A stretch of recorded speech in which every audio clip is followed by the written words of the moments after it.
Eu sempre falo para as pessoas que eu acompanho na psicanálise para exercitarem dizer não sem ter que se justificar, porque também é uma busca minha. A gente é ensinado a dizer sim, a querer agradar, principalmente sendo mulher, eu sempre falo isso. E na nossa cultura brasileira, latino-americana, de uma forma geral, a gente tem essa coisa de fazer um joguinho, né? Não falo não de cara, eu falo não com jeitinho, eu enrolo até que a pessoa canse. Eu fico me justificando. Por que essa dificuldade enorme de dizer não? Principalmente porque a maioria das pessoas não sabe ouvir não. Se tem dificuldade de dizer não, é porque as pessoas não sabem ouvir, não aceitam. Eu lembro de uma época que eu me reaproximei das pessoas com quem eu estudei no colegial, foi super legal, a gente ficou se falando no WhatsApp, um amorzinho, lembranças mil. Então a gente marcou de se reencontrar. Eu sou uma pessoa que eu preciso dormir cedo. Se eu não dormir cedo, não funciona. Eu preciso, é como funciona o meu organismo, o meu humor, a minha rotina, a minha vida de trabalho, de tudo. É isso e pronto. E quem me conhece já sabe. Eu lembro, gente, que foi um caos, porque eu cheguei no horário, fiquei, curti, ri. Deu o meu horário, eu falei, tchau, preciso ir embora, vou trabalhar. Todo mundo, mas que velho, eu sempre ouço essas coisas, ai, que velho, ai, mas eu também trabalho. Não é uma competição, não é uma competição quem trabalha mais ou quem aguenta mais ficar sem dormir direito. Não é uma competição, é uma escolha. E daí eu lembro que começou aquele ritual. Falei sobre o ritual de dizer não evitando atritos, mas na verdade tem um ritual de não aceitar o não do outro. Ah, mas então faz isso, mas então faz aquilo. Ah, não, então te dou carona. Ah, então em nenhum momento eu falei, eu quero ficar, mas não vou conseguir. Eu simplesmente falei, eu vou embora. Eu preciso ir embora. Todo mundo ficou, ah, faz isso, faz aquilo, faz aquilo. Principalmente uma das minhas amigas que eu amo e com quem eu me dou muito bem. E eu lembro que eu fiquei irritada com aquilo. E uma hora eu falei, eu vou porque eu preciso e porque eu quero ir. Nossa, e ela ficou muito ofendida, ficou um clima horrível. Parecia que eu tinha cuspido na cara dela, sabe? Ficou um clima horrível. Uma coisa quase traumática. E quantas vezes eu não passo por isso? E na verdade, ver esse tema veio conversando agora com uma amiga, né? Ela falou, a gente fala tanto sobre consentimento em casos muito mais sérios, mas não se respeita o não do outro nas pequenas coisas. E não se respeita mesmo. A gente precisa ser uma sociedade que fala não e que sabe ouvir não. Eu fui treinada a vida inteira para servir e para agradar, simplesmente por ser mulher. E daí tem isso, essa dificuldade natural das pessoas em não ouvirem o não, em não aceitarem. Ah, você pode ir no meu aniversário? Você pode ir em tal lugar? Ai, não. Ah, não, mas a gente dá um jeito. Você perguntou o que eu quero? Você pergunta o que o outro quer? Quando você insiste em recusar o não do outro, criando mil e uma coisas e artimanhas para que a pessoa possa fazer o que você quer, não o que ela quer. Que porra de caralho, dificuldade em ouvir o não do outro. Ouve o não e tá bom, fica na sua. Deixa a pessoa fazer o que ela quiser. A gente fica numa máscara, usa uma máscara de querer ser educado e ser gentil e fica sendo um puta cuzão, filho da puta, de não respeitar a liberdade do outro. Como mulher já fui educada a sorrir, servir e agradar e perdoar. Então já é um karma coletivo praticamente, já é um desafio de todas as mulheres. Algumas já têm mais facilidade, já começa nessa corrida aí que é a vida mais rápidas, mais articuladas em como lidar e se libertar disso, outras não. Eu ainda estou no meu processo, andei muito, mas ainda é um processo. Mas além disso, o que acontece? A vida toda a gente convive com pessoas que não sabem ouvir não, que usam essa máscara de não aceitar a sua recusa, porque na verdade ela quer essa companhia.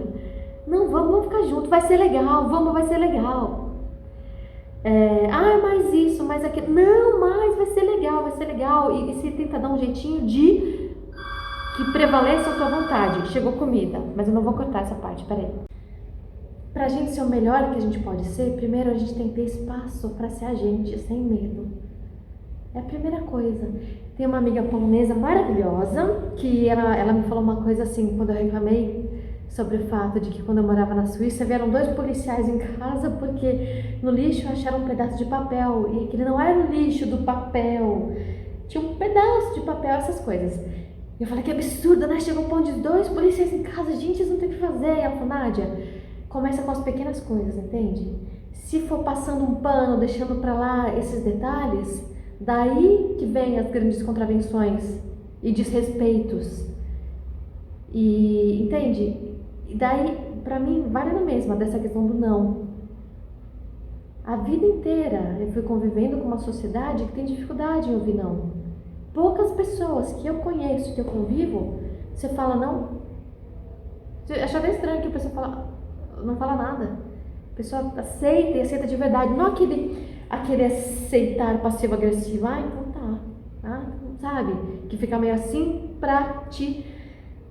sem querer querendo te manipular com culpa. Olha só quantas violências a gente vive. A gente não pode subestimar o poder que tem essas pequenas violências do cotidiano. Não aceitar o não do outro, manipular o outro com culpa. Daí a gente cresce um ser humano fraco, que no mercado de trabalho se permite ser oprimido e humilhado, que no relacionamento chega ao ponto de viver diversas violências, porque eu fui destreinado a ser respeitado, a usar minha voz o tempo todo. Se eu não posso falar assim, todo esse exemplo porque isso sempre acontece comigo, né? De sair mais cedo dos lugares, de dormir cedo. E é sempre uma briga, é quase uma briga, assim, que entra numa disputa de, sabe, pelo menos uns 20 minutos de eu ter que me defender, ou de eu me sentir culpada, ou de repente eu ceder para não ficar me sentindo culpada, para não sentir que as pessoas vão me rejeitar ou não vão gostar mais de mim, simplesmente porque eu quero ir pra porra do cara da minha casa e dormir. Só isso. Tantas coisas que acontecem aqui. Dor é dor. Motivo grande ou motivo pequeno faz a gente se sentir rejeitado, com medo, com culpa. Então, já tem muita coisa para resolver na vida, já tem muita coisa para lidar, tem muitas coisas sérias, e a gente precisa estar bem, a gente precisa estar calmo, a gente precisa estar forte. Então, sem dúvida, para contribuir para uma sociedade que seja livre, que seja potente, a gente tem que dar a liberdade para as pessoas dizerem não. A gente tem que se permitir dizer não sem ter que se justificar. A gente precisa exercitar ouvir o não, sem achar que é uma ofensa, sem achar que, estão me rejeitando. A gente precisa dar espaço para que as pessoas sejam quem elas são. Respeitar os nãos. Entender que o não é uma coisa importante. Validar o não da criança, quem está educando criança. Entender, aceitar. Se você não concorda, pergunta o porquê. Pergunta então o que você quer. Isso é importante. Se não estiver crescendo refém do desejo dos outros.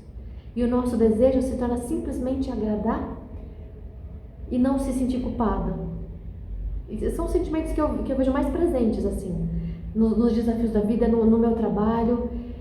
No fundo, são esses detalhes que criam as grandes coisas ou os grandes problemas ou a nossa inabilidade em lidar com eles.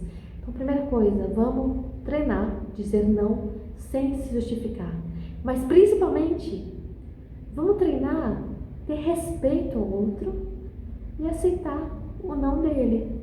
Consentimento, não consentimento, isso é uma coisa que precisa existir em todas as categorias, em todos os níveis. Isso é respeito à individualidade do outro, para que então o outro possa florescer e descobrir quem ele é de verdade, sem ter que ficar sempre nesse jogo de agradar.